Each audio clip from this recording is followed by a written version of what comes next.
Hello बच्चों, कैसे हैं आप लोग। आज हम काफी इंपॉर्टेंट क्वेश्चन करेंगे। ये क्वेश्चन काफी इंपॉर्टेंट है। ये क्वेश्चन 2009 के अंदर पूछा जा चुका है। ठीक है, तो काफी इंपॉर्टेंट क्वेश्चन है, प्लीज इसको ढंग से पढ़िएगा। ठीक है, क्वेश्चन पढ़ो।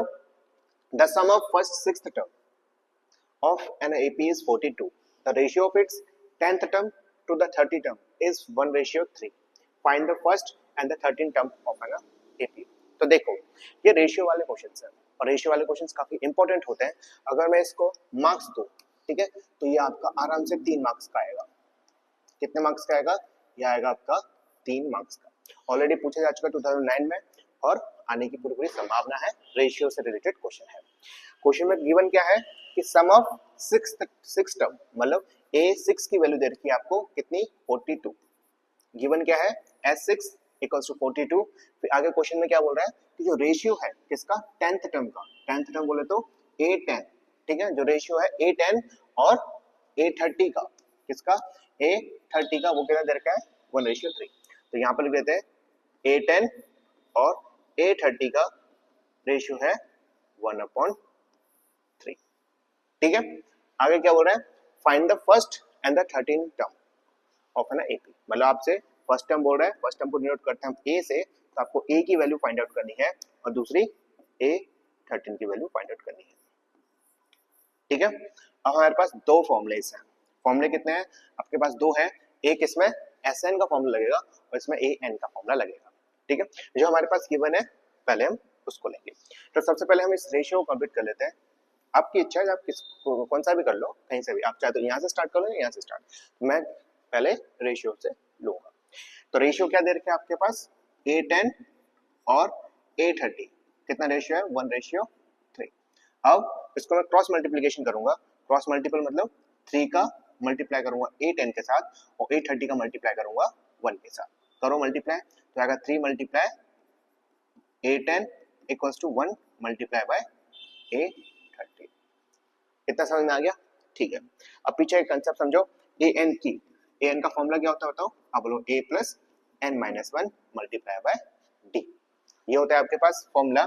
अगर मैं ये लिखूं a15, ठीक है, और ये मुझे बता सकते हो a15 में n की वैल्यू क्या है। a15 में n की वैल्यू क्या है? तो आप बोलोगे भैया बहुत सिंपल सा है, इसमें 15 है, वो क्या है, वो आपकी n की वैल्यू है। ठीक है, अगर मैं बोलूं a30 की वैल्यू, तो यहाँ पर 30 की इसकी वैल्यू है n की वैल्यू। समझ में आ गया? ठीक है, a15 an फॉर्मूले पुट करो, ये आ गया a गिवन नहीं है a प्लस। अब देखो n कितना है, 15 है, n कितना है, 15 है, 15 माइनस 1 मल्टीप्लाई बाय d। तो कितने कैसे लिखोगे आप, a प्लस 15 में से 1 माइनस किया तो 14 आ गया 14d। ठीक है, a प्लस 14d। समझ में आ गया? एक और बताता हूँ आपको। अगर मैं ये लिखूं a30, ठीक है, a10 दे रखा है और a30 दे रखा है। a30 को कैसे लिखोगे आप, a प्लस 30 में से माइनस 1 करना, अगर 30 में से 1 माइनस किया तो आता है आपके पास 29d। ठीक है, इसी तरीके से a10 को कैसे लिखोगे, a प्लस n-1। n यहाँ पर क्या है, 10 है, 10 माइनस 1 मतलब 9। तो यहाँ पर कितना आ गया, 9d। तो अभी हम इसको यूज करेंगे, a30 को और a10 को। चलो भाई पुट करो, ये 3 है, 3 की वैल्यू 3, ब्रैकेट के अंदर a10 को कैसे लिख सकते हैं, a प्लस 9d। तो यहाँ पर आ गया a plus 9d equals to, अब 1 का मल्टीप्लाई करेंगे a30 के साथ। तो आप जानते हो अगर हम 1 का मल्टीप्लाई किसी भी नंबर के साथ करें तो नंबर पे कुछ फर्क नहीं पड़ता, मतलब जिस नंबर से आप मल्टीप्लाई करोगे 1 का वही नंबर आता है। तो 1 को मल्टीप्लाई करेंगे a30 के साथ तो कितना आंसर आएगा, a30 आएगा। और a30 को आप कैसे लिख सकते हैं, आप लिख सकते हैं a प्लस 29d। ठीक है, इसको करते हैं रेस। समझ में आ गया ना? अब क्या किया जा सकता है, अगर आप गौर से देखोगे तो हम यहाँ पर मल्टीप्लाई करेंगे 3 का a के साथ, फिर 3 का किसके साथ, 9d के साथ। मल्टीप्लाई करो, 3 को a के साथ मल्टीप्लाई करेंगे तो कितना आएगा, 3a प्लस 9 का 3 के साथ, 9 3 होता है 27d इक्वल्स टू यहाँ पर कितना, a प्लस 29d। ठीक है, अब क्या हो सकता है, अब हम क्या करेंगे, हम a को लेफ्ट हैंड साइड जाएंगे और d को हम राइट हैंड साइड। ठीक है, क्या करेंगे, जो प्लस ए है इसको हम भेजेंगे इधर RHS से LHS की तरफ भेजेंगे, और जो 27D है +27D है उसको भेजेंगे यहाँ पर। क्या कर रहा हूं मैं, ए को सेपरेट कर रहा हूं और डी को सेपरेट कर रहा हूं। ऐसे करने से क्या होगा, इससे करने से ए और डी के बीच में एक रिलेशन आ जाएगा। ठीक है, ए और डी के बीच में रिलेशन आ जाएगा। इसको मैं करता हूं ट्रेस। अब बताओ, अब मैं यहाँ पर आ गया 3a, यहाँ पर इस प्लस ए को मैं उधर ले गया तो आ जाएगा माइनस का ए इक्वल्स टू यहाँ पर कितना है 29D। अब इस +27D को इधर लेकर आऊंगा, मतलब राइट हैंड साइड लेकर आऊंगा, तो किस में चलाएगा माइनस का 27D। अब माइनस करो, 3a में से 1a को माइनस करें तो कितना आएगा, आप बोलोगे 2a इक्वल्स टू 29D में से 27D को माइनस करेंगे तो कितना आएगा 2d।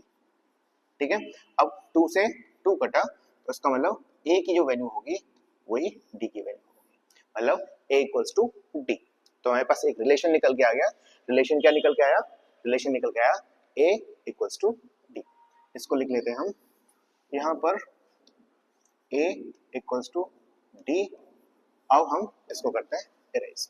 समझ में आ गया, हमें जो रेशियो दे रखा था a/3 दे रखा था, उससे हमारे पास a और d का रिलेशन निकल के आ गया। रिलेशन क्या है, जो a की वैल्यू होगी, जो फर्स्ट टर्म होगा वही हमारा कॉमन डिफरेंस है। हमारे पास दूसरा गिवन क्या है, आप बोलोगे a6। क्या है, a6 इक्वल्स टू 42। तो याद करो SN का फॉर्मूला, आप बोलोगे SN का फॉर्मूला होता है सर n/2 ब्रैकेट के अंदर 2a + n-1 multiply by d। ठीक है, अब देखो, आप जानते हो जो a की वैल्यू है वही d की वैल्यू है। अच्छा चलो छोड़ो, अब वो बाद में बताना, पहले a6 बताओ। S6 को हम इस फॉर्मूले में पुट करेंगे। ना आपके पास a की वैल्यू है ना आपके पास d की वैल्यू है, तो आप कैसे करोगे, आप बोलोगे 6/2 आगे 2a + n-1 n की वैल्यू कितनी है, n है ना, n की वैल्यू आपके पास 6, तो 6 में से -1 करेंगे तो कितना आएगा 5, तो आपके पास 5d। तो आपके पास क्या आया 6/2 2a + 5d। ठीक है, तो मैं यहाँ पर S6 की जगह पे मैं क्या लिखूंगा, ये फॉर्मूला लिखूंगा पूरा। क्या है आपके पास 6/2 फिर आया 2a + 5d इक्वल्स टू 42। ठीक है, अब याद रखो जो a की वैल्यू है वही किसकी वैल्यू है, d की वैल्यू है। तो अब मैं क्या करूंगा, अब मैं d को रिप्लेस करूंगा किससे, a से। ठीक है, मैं क्या करने वाला हूं, मैं d को, आप जानते हो a और d की वैल्यू सेम है, तो d की वैल्यू है वो a की वैल्यू है, तो मैं d को रिप्लेस कर सकता हूँ a के साथ, और जो काटा पीटी कर सकता, जो कट रहा है, ठीक है, उसको काटो, तो काटा पीटी करो। 2 1 जा 2, 2 3 जा 6, इतना कटा। अब 3 1, अच्छा चलो अभी छोड़ो, इतने रखो, नहीं तो मैं 3 को डायरेक्ट 42 को भी काट सकते हो। ठीक है, अभी एक स्टेप करके चलते हैं। 2a + 5, अब इस d की जगह पर मैं क्या डाल सकता हूँ, a पुट कर सकता हूँ। ठीक है, तो यहाँ पे आ गया a इक्वल्स टू 42। आगे सॉल्व करो, इन दोनों को प्लस करेंगे तो कितना आएगा, अब 3 को चलो इधर में 7a, इधर 5 और 2 7, आ गया 42/3। जब उसको आप काटेंगे तो कितना जाएगा, ये जाएगा आपके पास 14। कितना जाएगा 14 गया, ऐसा आपको समझ में नहीं आएगा। तो अब क्या आया, आपके पास आया 7a इक्वल्स टू 14। तो a की वैल्यू कितनी होगी, 7 1 जा 7, 7 2 जा 14, मतलब a की वैल्यू आ गई आपके पास 2। a की वैल्यू कितनी आ गई, a की वैल्यू आपके पास 2 आई। इसका मतलब डिफरेंस, जो कॉमन डिफरेंस है वो भी कितना है, 2 है। इसका मतलब a equals to d, d equals to 2। समझ में आता है ये वाला, फिर से देखो a इक्वल्स टू 2 और d इक्वल्स टू, आप चाहे तो इस फॉर्म में लिख सकते हो या आप सेपरेट करके भी लिख सकते हो, आपकी इच्छा। तो ये पता चल गया हमें, ठीक है, a की वैल्यू पता चल गई, d की वैल्यू पता चल गई, और हमें ढूंढना क्या था, हम ढूंढना फर्स्ट टर्म। हमें क्या फाइंड आउट करना था, हमें फाइंड आउट करना था फर्स्ट टर्म। फर्स्ट टर्म कितना है, ये हमारे पास 2। ठीक है, डिफरेंस कितना है, कॉमन डिफरेंस की वैल्यू भी 2 है। हमें फाइंड आउट क्या करना है, a13। क्या ढूंढना है, a13। तो a13 को आप कैसे लिख सकते हो, direct a + 12d, a + 12d। अब देखिए यहाँ पर a की वैल्यू a और 12, अब इस d को आप a से लिख सकते हो, रिप्लेस कर सकते हो। आप चाहे तो a की वैल्यू पुट करो, d की वैल्यू पुट करो और दोनों को प्लस कर दो, ठीक है।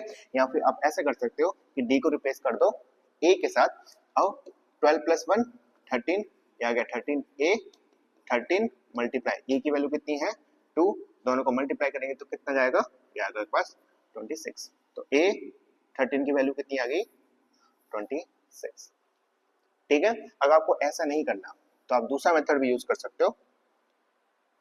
क्या यूज कर सकते हो, आप ऐसे नहीं करना चाहते तो a 13 क्या है आपके पास a प्लस 12d, a की वैल्यू 2 प्लस 12, d की वैल्यू भी 2 है, यहाँ पर 2 प्लस 12 को मल्टीप्लाई करें 2 के साथ तो कितना आएगा 24 और दोनों को प्लस करेंगे तो कितना आएगा 26।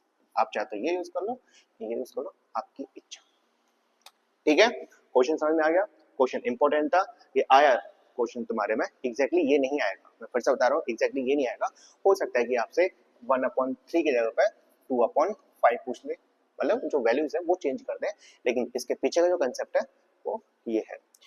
तो आशा करता हूँ कि ये समझ में आ गया होगा, समझ में आ गया होगा तो प्लीज लाइक शेयर और सब्सक्राइब कर दीजिए। इसी तरीके से हम अपने पूरे आर्ट शर्मा क्वेश्चंस करने वाले हैं जी। नमस्कार।